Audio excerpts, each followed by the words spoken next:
Abra sua Bíblia em Coríntios, na primeira carta de Paulo aos Coríntios, capítulo 11, logo no versículo 23, vamos ler, que o apóstolo Paulo fala sobre ser do Senhor. Amém? Amém, não, amém. Abre aí, no final, no final. Achou? Pronto. Diz assim: porque eu recebi do Senhor que também vos entreguei, que o Senhor Jesus, na noite em que foi traído, ele foi ver, irmãos? Ele foi traído? O que você faz quando você é traído? Eita, não responde não, fica quieto. Eu estou levando você a pensar. O que você faz quando você acabou de receber uma revelação, você foi traído?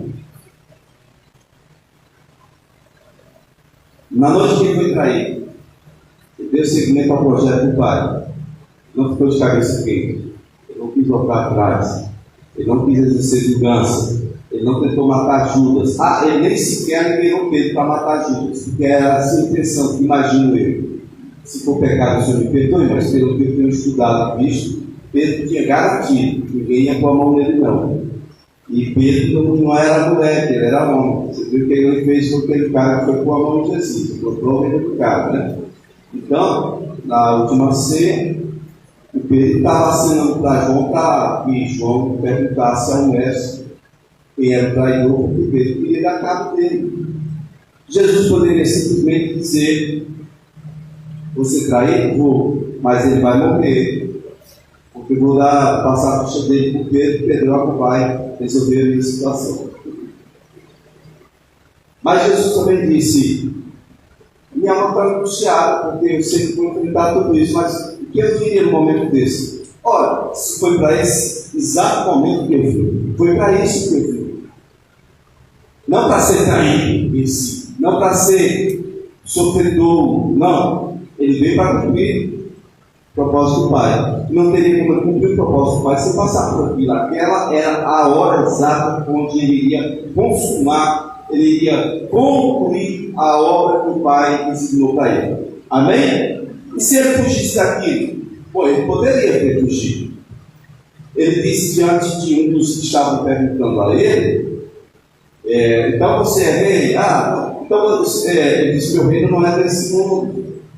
Se fosse, os meus pelejariam por mim. E aí ele diz: aí que eu quisesse agora, eu pediria ao meu Pai e ele mandaria mais 12 legiões de anjos para me livrar.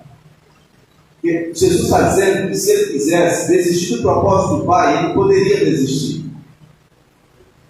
Estão entendendo? Você acha que você e eu não podemos desistir? Podemos, irmãos. Podemos. Mas isso convém? Não convém. Porque eu e você estamos aqui, irmãos, exatamente para isso, para viver o propósito do Pai, para concluir, para completar o propósito do Pai. Não estamos aqui a passeio, não estamos aqui para diversão, não estamos aqui para distração, não estamos aqui só para constituir uma família, crescer, multiplicar, morrer, não. Cada um de nós aqui veio a vida, a existência, porque Deus disse: você vai lá e ele tem um propósito para você, para cumprir sua vida através de sua vida. Amém? Ele poderia ter desistido, mas ele não desistiu. Ele entendia a importância do propósito da existência dele. E talvez você não tenha muito claro o significado desse propósito que Deus tem para a sua vida, mas está muito claro diante de Deus. Ele sabe exatamente por que você existe, para que você existe. Amém? Você e eu nos perdemos. Ele não se perde nisso. Queridos, então na noite que foi traída, uma das piores noites, né? Na noite mais escura, quando ele sabe que foi traído, ele deu continuidade ao propósito do Pai, como o pão, tendo dado graças, ele partiu o pão, e ele disse: isto é o meu corpo, que é dado por vós, fazei isso em memória de mim. É como que ele estivesse dizendo o seguinte: olha, fui traído sim, mas não fiquei retardado, não. Fui traído sim, mas eu não vou dar lugar sabe, a fragilidade da minha carne, não. E aí ele já estava em luta. Quando ele diz, eu fui traído, mas eu vou à frente, quero que você saiba, isso aqui é o meu corpo. Ele pega o pão, ele parte e diz, é o meu corpo, eu vou entregar o meu corpo para vocês. Ele podia entregar o corpo de Judas, né? Traidor. Cortar o corpo. Ele disse, isso é o meu corpo. Ele está reafirmando, traído ou não, sofrendo ou não, emocionalmente abalado ou não. Você acha que Jesus, por ser filho de Deus, ele não se abalou? O que ele ensina para a gente é que quando o negócio estiver tempo com a noite, por mais escuro que as outras, quando for traído, quando o negócio está ruim, você tem que se firmar mais ainda, para dizer, não é, espera aí, eu sei para que vim, eu sei porque existe, e eu vou adiante. Eu vou cumprir o propósito do Pai sim. Amém? E aí ele partiu o pano, se sobre o corpo, e depois pega o cálice, né? E ele disse, este cálice é a nova aliança, no meu sangue. Fazer isto todas as vezes que eu beberdes em memória de mim. Os discípulos não entendiam nada. Parece que o entendimento deles estava fechado. Jesus aqui já estava começando a se despedir. E Jesus estava com eles, mas Jesus dizia, façam isso sempre em memória de mim. Então, para que eu vou lembrar do Senhor? O Senhor está aqui comigo. Estão entendendo? Jesus tinha completa consciência do que ia passar. Eu e você não temos. Por que não temos conhecimento e consciência daquilo que iria passar? Porque nós desistiríamos antes de começar. Nós somos ovelhas. Ovelha é o bicho mais frágil, mais sem defesa que existe. É o bicho mais doido que tem. A ovelha, se ela tomar um susto, ela fica estéril. Tem casos de ovelha que toma um susto, fica tremendo, como se ela tivesse, sei lá, não sei o que dá nela. A Bíblia não chama de ovelha por isso, irmãos. Tem gente que quer saber o futuro. Imagina você saber o dia que tu vai morrer, tu morre antes do dia. É ou não é? Jesus sabia, ele suportava isso. Ele sabia quem era o traidor, ele sabia que foi traidor, ele sabia disso. Mas ele tinha estrutura para aguentar, não tinha. Por quê? Porque ele orava mais que nós, né? Porque ele era filho de Deus, não era Deus. Ele estava ali como homem, ele era Deus, mas era homem. E no que me consta, ele estava ali como homem, porque ele tinha que pagar pelo nosso pecado como homem, não era como Deus. Porque foi um homem que pegou lá atrás, injusto. E agora um justo, enquanto teria que ser um homem para pagar por todos esses erros. Amém? Você imagina a vida de Ezequias, tadinho de Ezequias. Eu confessar isso para ele, ele ia morrer, virou uma parede. Pai, lembra, Senhor, eu fui justo, eu fiz isso, eu fiz aquilo. Aí Deus fala com Isaías, volta lá, diga para ele que eu estou dando 15 anos, nasce o desgraçado, não nasce. Ô bicho ruim da gota, como diz o cearense, né? Pernambucano. Bicho ruim, demoniado das costas da outra. Esse bicho ruim foi ele que, segundo a história, veio segundo o próprio Isaías também depois. Não é assim não, é assim. Cerrou o profeta alguém. E foi perverso. Depois ele se arrependeu. Mas ele foi muito ruim. Ele nasceu nesses 15 anos que Deus deu para nós. Irmãos, imagina o último ano de Ezequias. Ele sabia que tinha recebido 15 anos. Imagina como é que ele viveu o último ano dele, sabendo que ia morrer naquele ano. Hein? Você quer isso para você? Não quero saber do futuro, não. O Senhor disse que para cada dia basta o seu próprio mal. Basta você conhecer hoje. Quem é você hoje? Quem é o teu Deus hoje? Como é que você está relacionando com o seu Deus hoje? Eu estou mal, eu estou bem. Não importa como você está. Importa que você olhe para o seu Deus. Ele não tem essas alterações que eu e você temos. Jesus começa, a história começa dizendo que ele foi traído. Imagina que fosse nós sendo traído, sabendo por antecipação o que ia passar. O homem foi para o Getsemane, ele quase morreu. Ele não morreu no Getsemane porque ele tinha que ir para a cruz, que era o pior tipo de morte da época. Ele quase morreu, ele ficou suando com sangue. Vocês sabem, isso só acontece se a pessoa tiver com meningite ou mordido por uma cobra venenosa, ou se, segundo as palavras dele mesmo, a pessoa estiver no grau mais elevado de angústia. A expressão dele foi: a minha alma está angustiada até a morte. Ou seja, eu estou morrendo aqui de angústia. E ele não estava brincando. É assim, eu estou tão angustiado. Não, ele estava suando com sangue. Ele estava dizendo: gente, eu estou morrendo. Literalmente, eu estou morrendo de angústia. Porque o propósito do Pai está para se cumprir. E eu vou cumprir. Eu não vou voltar atrás. Por isso é que Paulo depois escreve: na vossa luta contra o pecado, ainda não resististes até o sangue. O que é isso, resistir até o sangue? É passar por um momento desse aqui.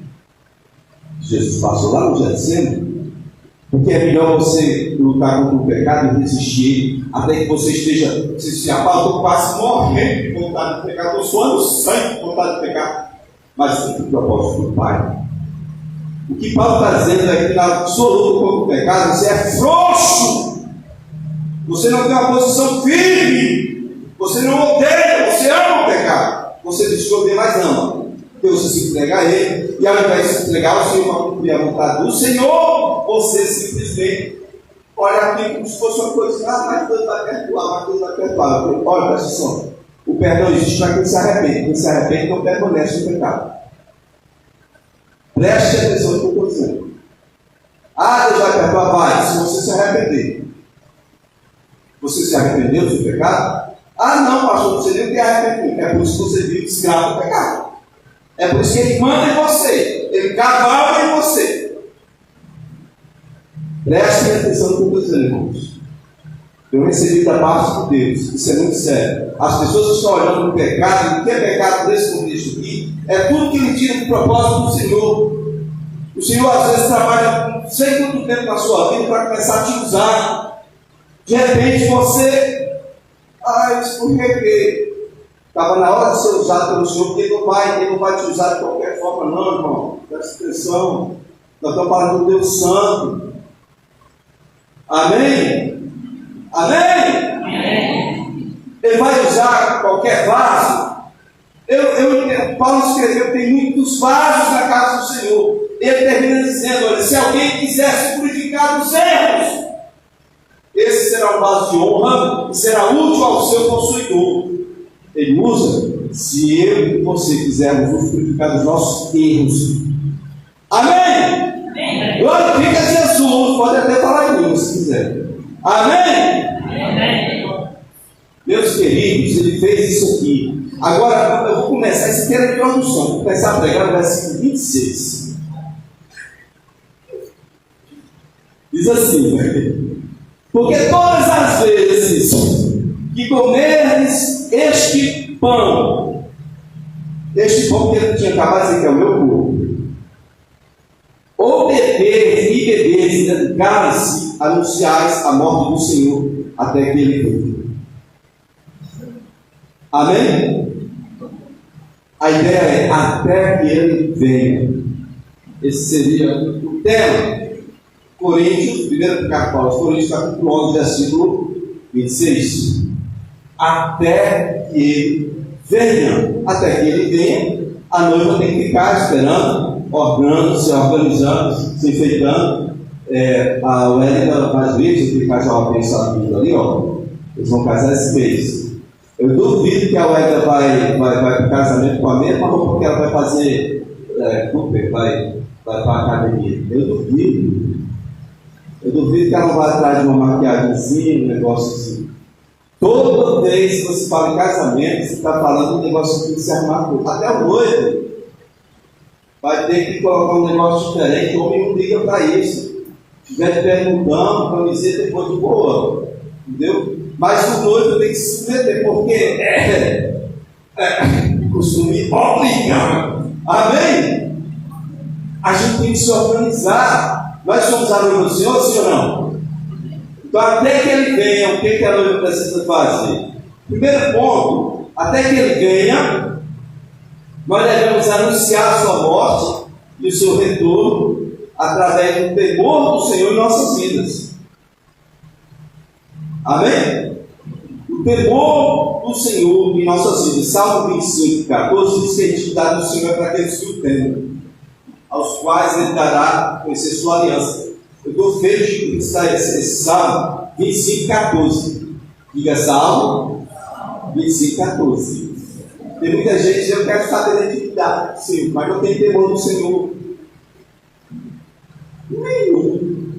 A intimidade do Senhor é para aqueles que têm o temor verdadeiro dele. Que olha para o pecado e diz assim: você é bom, danado, mas o Senhor é melhor. Não quero não, não quero papo contigo não. E sai fora.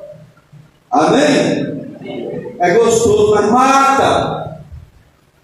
E não é aquela morte de cruz que você vai morrer por muito, vir para Deus, não mata e não são eternos. O negócio é pecado, é uma desgraça. Bom, com a intimidade do Senhor, a primeira coisa que a noiva precisa entender é que ela tem que permanecer no temor do Senhor. Por quê? Provérbios 8, verso 13 diz que o temor do Senhor consiste em aborrecer o mal geral, né? A soberba, a arrogância, o mau caminho e a boca perversa, eu os aborreço. O temor do Senhor é puro, também diz aí no Deuteronômio 13, verso 4, diz que o temor do Senhor é puro e dura para sempre. A ordenança do Senhor, as ordenanças do Senhor são verdadeiras, são todas elas justas, são mais desejáveis do que o ouro, do que muito ouro puro, são mais doces do que o mel, do que as gotas de favo, por elas do teu servo é advertido. E há grande recompensa em obedecer ao temor do Senhor, obedecer ao Senhor, né? Amém? No Salmo 19, verso 9 a 11, esse caso que eu falei, e em Eclesiastes 12, verso 13, diz que de tudo que se tem ouvido, o fim é: teme ao Senhor teu Deus e guarda os seus mandamentos, porque este é o dever de todo homem. Aqui, Provérbios 14, 17. O temor do Senhor é fonte de vida e afasta das armadilhas da morte. Amém? Deuteronômio 13, verso 4 diz: sigam somente ao Senhor, o seu Deus, e temam somente a Ele, cumpram os seus mandamentos, obedeçam-lhe e sirvam e apeguem-se a Ele. E por último, Salmos, acho que é 111, verso 10, se eu não estiver enganado. Diz que o temor do Senhor é o princípio da sabedoria, e todos os que cumprem os seus preceitos revelam bom senso. Ele será louvado para sempre. Amém, queridos? Temor. Aí tem gente que diz que temor não é mesmo ter medo, não. Irmãos, é só uma questão, é um negócio que está bem pertinho do outro. Por exemplo, arrependimento e remorso. Tem muita gente que nunca sabe, nunca ouviu falar, nunca entendeu o que é arrependimento. Remorso tem tudo o que tem o arrependimento. Arrependimento tem tudo que tem o remorso. A única diferença é que o arrependimento causa mudança, transformação, conserto. O remorso não. O remorso não tem esse poder de consertar você. O remorso é algo da sua natureza, é daqui de baixo, da sua mente. O arrependimento é produzido bem do céu, é produzido pelo Espírito Santo. Pastor, como é que eu faço para obter arrependimento? Dobre os seus joelhos, chore diante do Senhor e peça a Ele para te fazer se arrepender dos seus maus caminhos. É a única forma. Porque a sua natureza não tem condição de produzir em seu coração o verdadeiro arrependimento. Isso é algo que vem de cima, não é algo de baixo. O remorso é de baixo. Amém? Ou não amém? Então, meus queridos, entendam isso. O temor do Senhor tem a ver com o que Jesus falou. Vocês temem ao que mata o corpo. Quem é que mata o corpo? Quem é que ainda mata as pessoas? Rouba, mata, destrói. Quem? Ladrão. É o diabo. O ladrão faz isso, rouba, mata e destrói. Então ele mata, mas ele não pode fazer nada com a sua alma. E Jesus, você deveria temer antes aquele que tem o poder de te matar e lançar sua alma no inferno. O segundo ponto que a noiva tem que vigiar, eu e você temos que vigiar com noiva até que ele venha, certo? Nós vamos anunciar a sua morte, o seu retorno, através do nosso procedimento. Queridos, eu estava essa semana com um dos discípulos nossos aí, conversando. Esse texto aqui tinha que entrar nessa pregação. Zacarias 8, verso 16 diz assim: eis as coisas que deveis fazer. Primeiro, falar a verdade, cada um com o seu próximo. Executar juízo nas vossas portas, no lugar dos tribunais, né? Era nas portas da cidade. Segundo a verdade, você deve exercer esse juízo em favor da paz. Nenhum de vós pense mal no seu coração contra o seu próximo, nem ame o juramento falso, porque a todas estas coisas eu aborreço, disse no Senhor. Procedimento nosso como noivo do Senhor seria isso. Acho que isso foi escrito para Israel, não é? Mas foi para o mesmo Deus que você serve. Você acha que ele muda de ideia? O que não muda aqui é a nossa natureza. Nós somos feitos da mesma matéria que eles. Você acha que a regra é outra? Deus não muda. Ele sabe como lidar com a nossa natureza. Terceiro ponto para a noiva do Senhor vigiar até que ele venha. Nós teremos que estar anunciando sua morte, seu retorno, administrando bem aquilo que foi colocado, foi nos imputado como assim, uma obrigação, né? Aquilo que está em nossa posse, aquilo que temos que administrar bem, aquilo que é responsabilidade nossa. Certo? Porque nós iremos prestar contas a Ele. Iremos prestar contas. Mateus 24, 45. Quem é o servo fiel? Por dentro tem o Senhor confiou os seus conservos para dar-lhes o sustento a seu tempo. A pergunta: bem-aventurado aquele servo a quem o Senhor, quando vier, achar fazendo assim. Em verdade vos digo que lhe confiará todos os seus bens. Mas se aquele servo, sendo mau, disser consigo mesmo: meu Senhor está se demorando, e se de repente ele passar a espancar os seus companheiros e a comer e beber com ébrios, cachaceiros, piruns, né? Então virá o Senhor daquele servo em dia que ele não está esperando, em hora que ele não sabe, vai castigá-lo, vai lançar sorte, lançando-lhe sorte com os hipócritas, e ali haverá jogo em dia de Deus. Eu queria perguntar a você sobre aquela parábola dos talentos que nós conhecemos. O Senhor deu 5 talentos para um, 3 para outro, isso? Ou 2? E para um terceiro ele deu 1 talento. Aquela parábola diz que cada um recebeu conforme a sua capacidade. Diga capacidade. Capacidade. Satanás colocou na cabeça daquele que recebeu um só que ele não precisava produzir nada, ou que ele não tinha capacidade para produzir mais um. Porque aquele que recebeu 5 não produziu mais 5. Então aquele que recebeu não recebeu também conforme a sua capacidade. Eu não estou fazendo nada, isso significa que agora eu vou enterrar. Irmãos, quais são os dons e talentos que você tem? Presta atenção no que eu vou falar, olha para mim. Tudo que você recebeu veio de Deus. Mas está escrito que a quem foi dado, muito mais lhe será. E será a quem muito se deu, muito mais se lhe cobrará. A quem muito foi dado, muito mais lhe será cobrado. Se esforcem, façam todo o possível para produzir algumas coisas. Amém? Vindo o Senhor, eu estou falando de coisas eternas. Estou falando só de coisas aqui não, irmãos. Aqui vai ficar tudo aí. Faça discípulos, tá? Dê a sua vida por isso. Dê tudo que você tiver por isso. Porque o único investimento eterno que você tem é esse, não, eu não conheço outro. Aí vai fazer caridade. Nosso Pai. Pode fazer caridade quando você quiser. Não foi isso que Jesus mandou você fazer? Tem muita gente fazendo caridade aí, vai tudo para o inferno. Vai muito mais caridade que você, vai tudo para o inferno. Não foi isso que Jesus mandou você fazer? Ele mandou você fazer discípulo.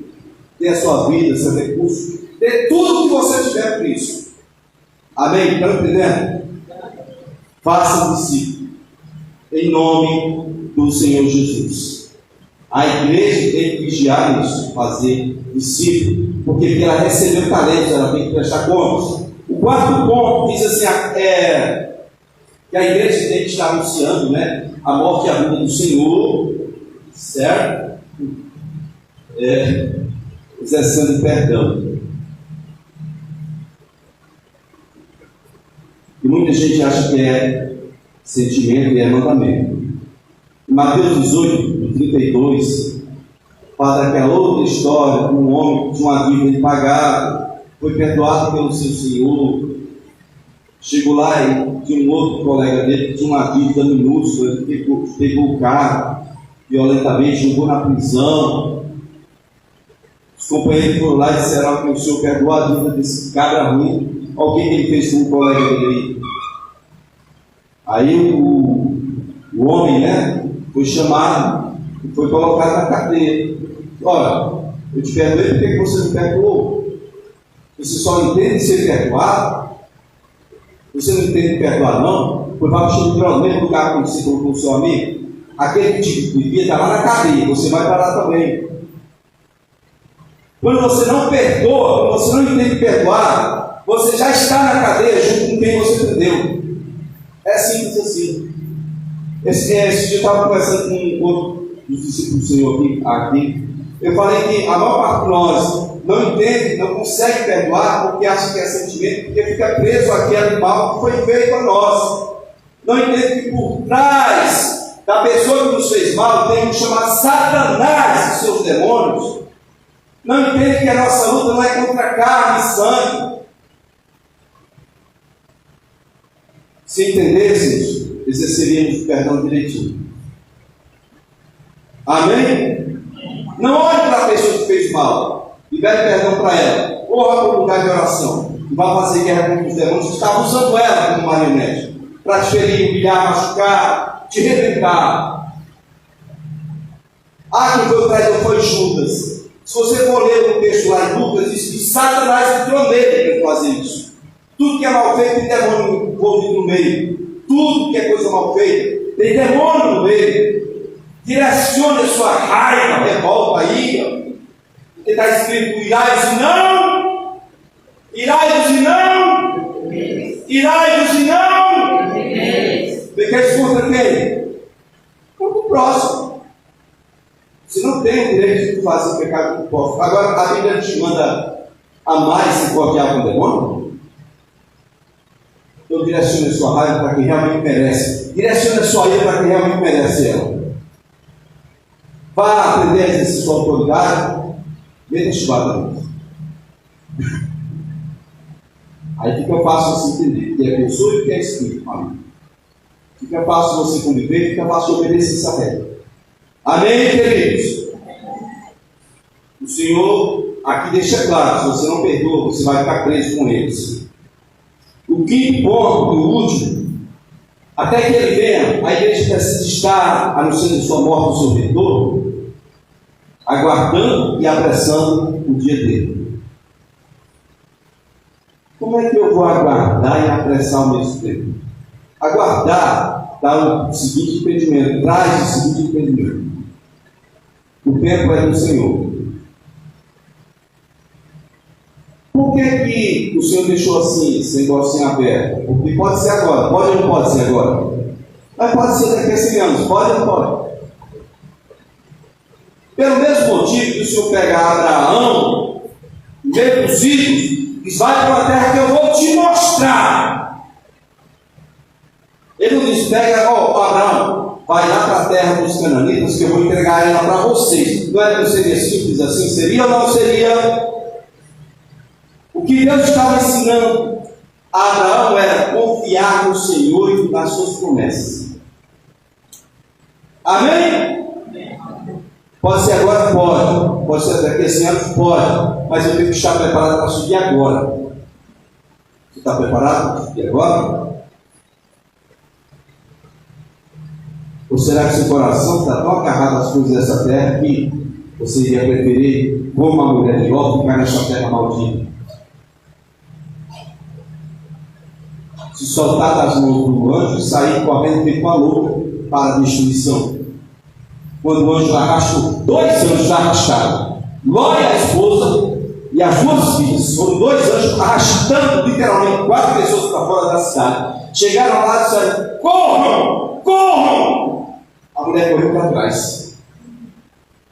Não, eu quero morrer com minhas coisas. Morra, desgraçada!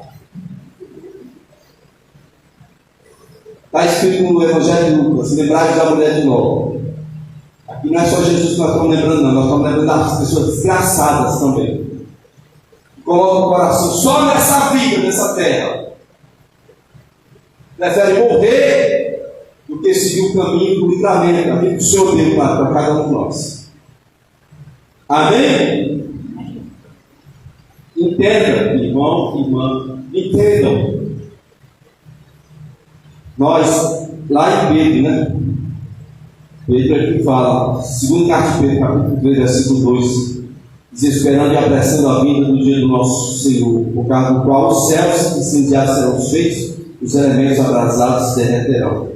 Você acha que isso aqui é uma promessa? Isso aqui é uma palavra que vai se cumprir? Ou é uma historinha que entrou assim, sei lá, sem revelação, uma coisa humana? Você acha que isso aqui é coisa humana ou é palavra de Deus? É palavra de Deus, irmãos? Então, olha, os céus vão ser incendiados. Se os céus vão ser incendiados, onde é que não vai pegar fogo? Os céus não tem matéria para você jogar fogo e ficar aquela combustão. Os céus vão ser incendiados. Você vai escapar como? Porque quando era água, teve que fazer um caixote. Teve só pensa, o barco de Noé. Santa de ignorância. Não, o barco é uma caixa. Imagina uma caixa de sapato. Do tamanho daqui a lá, todo o quarteirão. Uma caixa de sapato. Caixa, retângulo, bem alto, tá? Madeira, isso. Era só isso. Não era um barco para navegar, era só para flutuar. Levantou, acabou, baixou. Olha isso. Meus amados, não tem mais arquinha, não. O que vai ter, eu imagino, creio e espero, é que o arrebatamento seja antes desse dia, viu?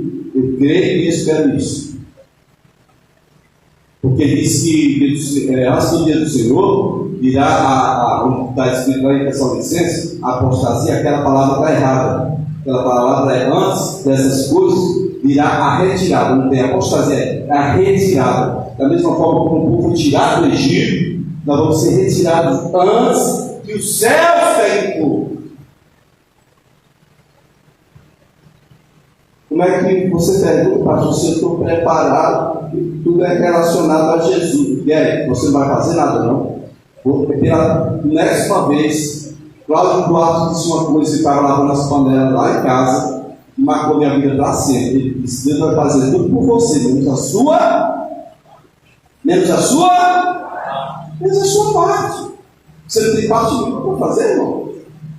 Então, aquilo que é sua parte, faz, irmão. Esteja preparado, porque pode ser agora, pode ou não pode?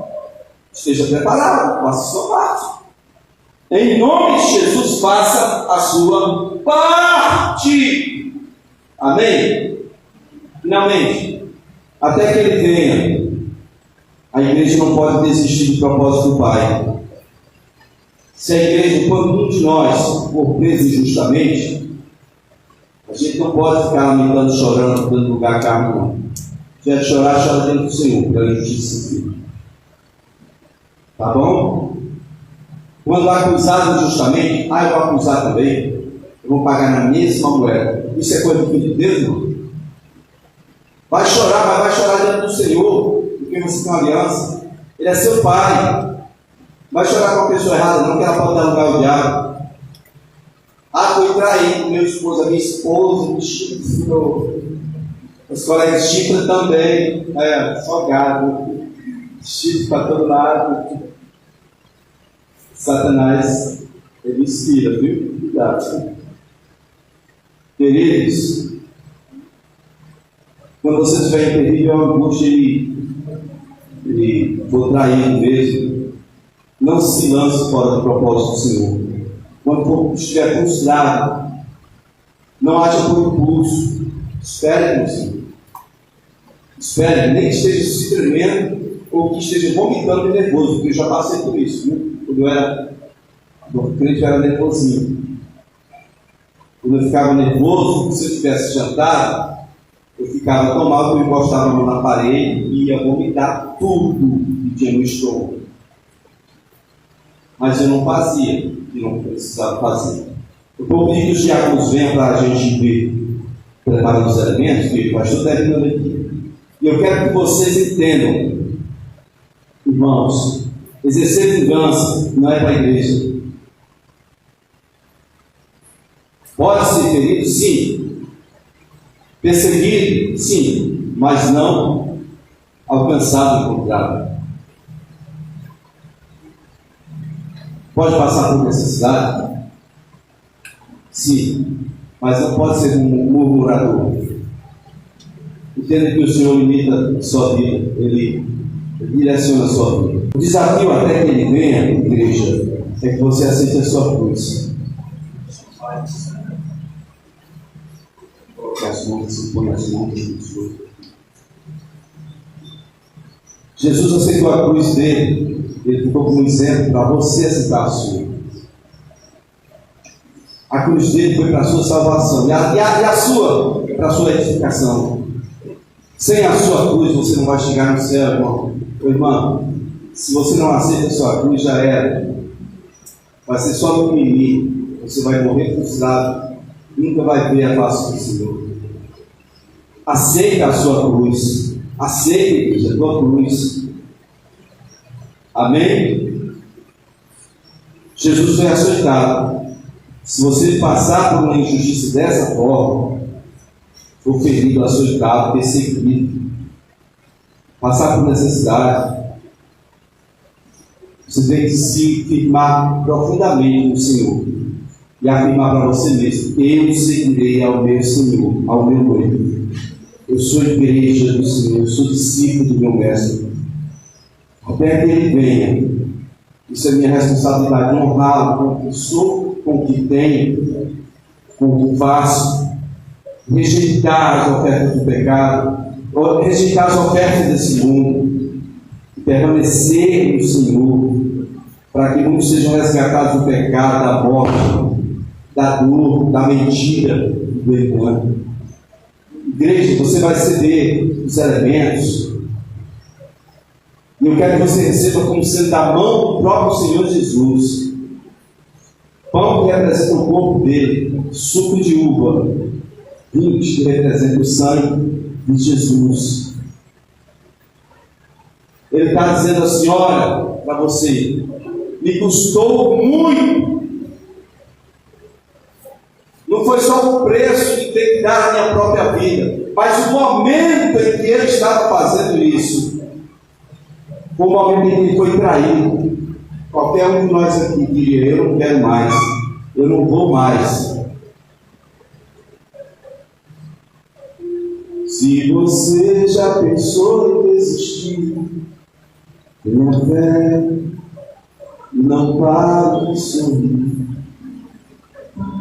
Você vai ver que o inimigo não vai entender, que o crente até mesmo chorando, ele canta porque se chorar, chora nos pés do Senhor. Tem Jesus como seu consolador. Deus sofrer uma noite até pode durar, mas o crente sabe que a vitória vem pela manhã. Então cante assim, o Senhor. para